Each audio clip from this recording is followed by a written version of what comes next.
तर मित्रांनो, मालिकेच्या 7 मेच्या एपिसोडमध्ये छान ट्विस्ट बघायला मिळतोय. आणि ट्विस्ट असा असणार आहे की सारंगने पुन्हा एकदा मोनिका, राजकुमार यांचा डाव उधळून लावला आणि कंपनीचे अजूनही धागेदोरे त्याच्या हातात आहे, म्हणून मोनिका रूममध्ये येऊन चिडचिड करायला लागते. राजकुमार म्हणतो, नाही, आता मला माझ्या पद्धतीने काहीतरी करावंच लागेल. तर इथे सारंग ओवीकडे येतो. तो ओवीला विचारतो, ओवी, काय झाले सांग ना. ओवी म्हणते, काय नाही, माझी एक इच्छा आहे, तू पूर्ण नाही करत आहे ना, म्हणून मला राग आला आहे. सारंग म्हणतो, गाण्याचं सोडून तू काही माग, मी सगळं देईन. ओवी म्हणते, मला गाणंच शिकायचं आहे, पण मग घरामध्ये मी कधीच गाणार नाही, मला बाहेर गायचं आहे, बाबा प्लीज. ओवी खूपच हट्ट करत असते, त्यामुळे सारंगला ऐकण्याशिवाय पर्यायच नसतो. तर इथे सावलीचे गाण्याचे क्लासेस चालू होणार असतात. जगन्नाथने गुरुकुलाच्या उद्घाटनाचं तारीखसुद्धा फिक्स केलेली असते आणि सावलीचे फॅन्स सावलीला भेटायला तिथे येतात. ते सावलीचं कौतुक करतात, सावलीच्या गाण्याचं कौतुक करतात. आणि त्यावेळेस अबीरला कळतं की आपली आई एक मोठी सेलिब्रिटी आहे, एक मोठी गायिका आहे. आता अबीरला एक एक गोष्टींचा उलगडा तर होतोय, पण आपली आई सारंग, जो डॅशिंग काका आपल्याला दिसला होता तोच आपला बाबा आहे. आणि या दोघांचं नातं अबीरसमोर कसं येणार आहे ते बघणंही तेवढंच इंटरेस्टिंग असेल. तर या सगळ्याची सुरुवात कशी होते ते थोडक्यात पाहू. तर मालिकेत आपल्याला असं बघायला मिळतं आहे की ओवी काही जेवायला तयार नसते. सारंगला ओवीबरोबर काय नेमकं झाले, ओवी कशाला घाबरते हे शोधून काढायचं असतं. आणि ओवीचं मन मोकळं करण्यासाठी, तिच्या मनातलं सगळं जाणून घेण्यासाठी सारंग ओवीला हॉटेलमध्ये जेवायला घेऊन जातो. सारंग घरातून बाहेर पडण्याआधी अमृताला विचारतो, अमृता वहिनी, हे ओवीला अधूनमधून असं काय होत असतं?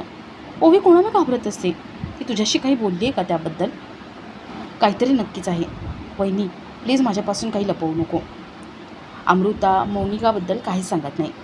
अमृता म्हणते, सारंग, अरे घरामध्ये दिवसभर कोणीच नसतं आणि त्यात तिला गाण्याची खूप आवड आहे आणि त्या गाण्यावर तू बंदी लावली आहे, त्यामुळे तिच्या मनातली भीती बाहेर पडायला जागाच नाही आहे आणि त्यामुळे तिची अशी अवस्था होत असेल. सारंग म्हणतो, नाही नाही, मला हे ना सगळं खूप विचित्र वाटते.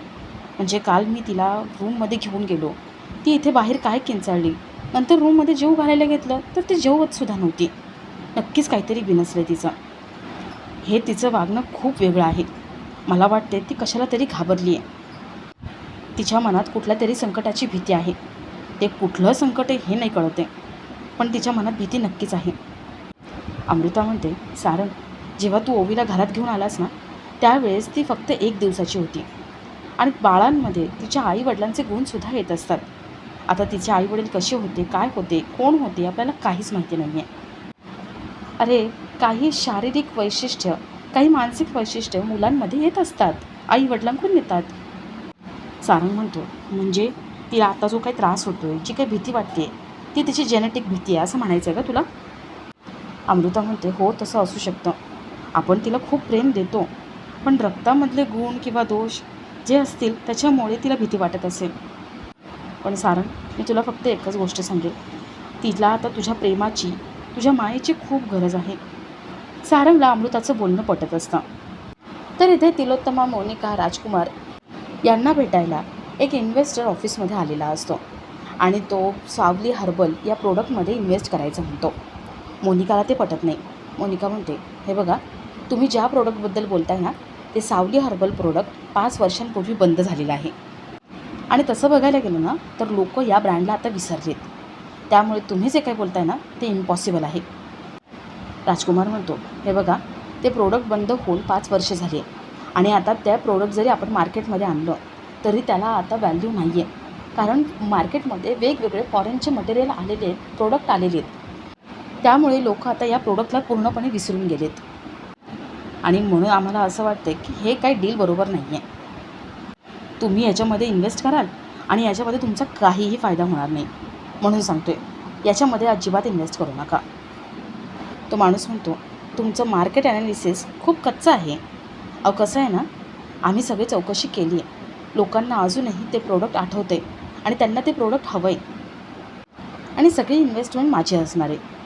जे काही नुकसान होईल, फायदा होईल तो माझा असणार आणि तरी पण तुम्हाला असं वाटते की रिस्क आहे. अहो, मी रिस्क घ्यायला तयार आहे ना, पण तुमची हरकत आहे का? तिलोत्तमा म्हणते, नाही नाही, आमची काहीही हरकत नाही आहे, तुम्ही याच्यामध्ये इन्व्हेस्ट करू शकता. मोनिका खूप भडकते. मोनिका म्हणते, काय बोलताय तुम्ही हे? अहो हे बोलतायत आणि तुम्ही विश्वास ठेवताय का? अहो आपल्याकडे जुनी माणसं नाही आहेत, मॅनपॉवर नाही आहेत. जुनी माणसं काम सोडून गेली आहेत. नवीन माणसांना ट्रेन करायला आपल्याकडे वेळ नाही आहे. म्हणून आता जे काही सुरळीत चालू आहे ना, त्याच्यामध्ये खोडा आणू नका आणि दुसरं काहीही बोलू नका आता. तो माणूस मोनिकाचं काहीच ऐकून घेत नाही आणि तिलोत्तमाला आपली इन्व्हेस्टमेंट ऑफर दाखवतो आणि या बाबतीत सारंगशी बोलून घ्यायला सांगतो. मोनिका मोठमोठ्याने आरडाओरडा करते आणि त्या माणसासोबत जो काही इन्व्हेस्टर आलेला आहे त्याच्यासोबत भांडण करत असते आणि ती ऑफर परत घेऊन जायला सांगते. तो माणूस काही मोनिकाला अजिबात भाव देत नाही. तो तिलोत्तमाकडे फाईल देतो आणि पुन्हा एकदा सारंगशी बोलून घ्या असं सांगतो. इन्व्हेस्टर गेल्यावर मोनिका म्हणते, मॉम जरा विचार करा, तुम्हाला खरंच सावली हे नाव पुन्हा आपल्या घरात हवं आहे का? अहो सावली हे नाव पुन्हा आपल्या कंपनीमध्ये आलं तर घरात आपोआप येईल आणि यामुळे पुन्हा सगळं आयुष्य उद्ध्वस्त होईल. तिलोत्तमाला आठवतं की त्या दिवशी तो माणूस घरी आला होता तेव्हा त्याने सांगितलं होतं की सावली पुन्हा घरात येणार आहे. सावली आपलं भाग्य बोलून पुन्हा घरात येणार आहे. तिलोत्तमा अस्वस्थ होते. तिलोत्तमा खूप विचार करते आणि म्हणते, नाही, सावली हे नाव मी माझ्या घरावर, माझ्या कंपनीवरती पुन्हा येऊ देणार नाही, शक्यच नाही. पण हे प्रोजेक्ट करायला काहीही हरकत नाही आहे. रिपोर्ट्स खूप स्ट्रॉंग आहेत. या प्रोजेक्टमुळे जर कंपनीला फायदा होत असेल तर हे प्रोजेक्ट मी नक्कीच करणार. पण या प्रोजेक्टचं नाव सावली नसेल, नाव बदललेलं असेल. तिलोत्तमा निघून जाते. मोनिकाला तिलोत्तमाचा निर्णय अजिबात आवडत नाही. मोनिका म्हणते, राजकुमार ही बाई डोक्यावर पडली आहे, हिचं आहे ना काहीच होऊ शकत नाही. त्या दिवशी तो माणूस सांगून गेला आहे ना तेव्हापासून बिथरली ही. राजकुमार म्हणतो, अगं आई काय बोलली आहे, नाव बदलायचे. अगं कळतं आहे का, सावलीच्या जागी शुभ्रा हे नाव, शुभ्रा हर्बल. शुभ्रा सनस्क्रीन हे नाव नाही झालं, मग आता शुभ्रा हर्बल. आई म्हणाली ना प्रोजेक्ट करायचा पण नाव बदलायचं, आता तेच होणार. राजकुमारचं बोलणं ऐकून मोनिका अजून चिडते. मोनिका त्याला सांगत असते की नाही हे होऊच शकत नाही. सावली हर्बलचं नाव बदलून शुभ्रा हर्बल होऊच शकत नाही, कारण सारंग तसं होऊ देणार नाही. सारंग या सगळ्यामध्ये खोडा बनेल आणि आपलं काम पुन्हा उधळून लावेल. राजकुमार म्हणतो, या सगळ्याचं टेन्शन घेण्याची काहीच गरज नाही आहे. हे सगळं आपण गुपचूप करून टाकायचं आणि सारंग आला की त्याला सांगायचं की अचानक हे सगळं झालं, आम्ही काही केलंच नाही. मोनिका म्हणते, तू अक्कल काही गहाण ठेवली आहेस का? तुझी आई तिलोत्तमा, अरे त्या सारंगला विचारल्याशिवाय कुठलाही डिसिजन घेत नाही आणि तुझ्या आईच्या हातामध्ये काहीही नाही आहे. ती फक्त शायनिंग मारत असते, टाईमपास करत असते. राजकुमार विचारतो, मग तू काय करणार आहेस? मोनिका म्हणते, मी आता जे काही करणार आहे ना ते बोलून दाखवणार नाही, डायरेक्ट ॲक्शन करून दाखवणार आहे. मोनिका चिडचिड करत असते आणि राजकुमार शांतपणे विचार करत असतो की यावर काय मार्ग काढता येईल. तर इथे सावलीने अबीरच्या मित्रांशी बोलून, त्यांच्या आईवडिलांशी बोलून 21 विद्यार्थ्यांचे ॲडमिशन केलेले असतात. सावली जगन्नाथला 21 फॉर्म दाखवते आणि सावली जगन्नाथला विचारते, आता ॲडमिशन झाले, आपण आता क्लास चालू करू शकतो ना? जगन्नाथ म्हणतो, आयडिया चांगली आहे, पण कमीत कमी गुरुकुलासाठी 25 विद्यार्थी तरी हवे आहे, म्हणजे मग आपल्याला ग्रँट मिळवता येईल. एकदा त्या नियमामध्ये बसलो ना की मग काही हरकत नाही. सावली म्हणते, आता फक्त 4च विद्यार्थी हवेत ना? हरकत नाही, ते सुद्धा होईल. सावलीचा उत्साह बघून जगन्नाथसुद्धा आता भरभर कामाला लागलेला असतो. गुरुकुलाचं लवकरात लवकर उद्घाटन व्हावं असं त्यालाही वाटत असतं. अबीर, सावली, जगन्नाथ त्यांचं बोलणं ऐकतो आणि अबीरला कळतं की आता आपण कोणाला फोन केला पाहिजे. अबीरला ओवीचंच नाव आठवतं. ओवीला ॲडमिशन घ्यायचे आणि आपल्या आईला क्लास लवकरात लवकर चालू करायचा आहे, यासाठी दोघींना एकमेकींची गरज आहे. अबीर सावलीचा मोबाईल घेतो आणि ओवीला फोन लावतो. अबीर ओवीला सांगतो की लवकरात लवकर आता आपलं गुरुकुल चालू होणार आहे. तुला गाणं शिकायचं आहे ना, तू तिथे ये आणि गाणं शिक. मी तुझा ॲडमिशन फॉर्म भरून ठेवतो आहे आणि तू यायचं आहे, बाकी मला काही सांगायचं नाही. ओवी ठीक आहे म्हणते आणि अबीर फोन ठेवतो. तर इथे तिलोत्तमा सारंगला बोलवून घेते आणि सारंगला एक प्रोजेक्ट दाखवते. तिलोत्तमा म्हणते, हे नवीन प्रोजेक्ट आहे, आपल्याला याच्यावरती काम करायचं, एकदा बघून घे. सारंग म्हणतो, नवीन नाही आहे, हे सावली हर्बल आहे आणि इतकी वर्ष कोणालाही इंटरेस्ट नव्हता, आता कसा काय इंटरेस्ट झाला तयार?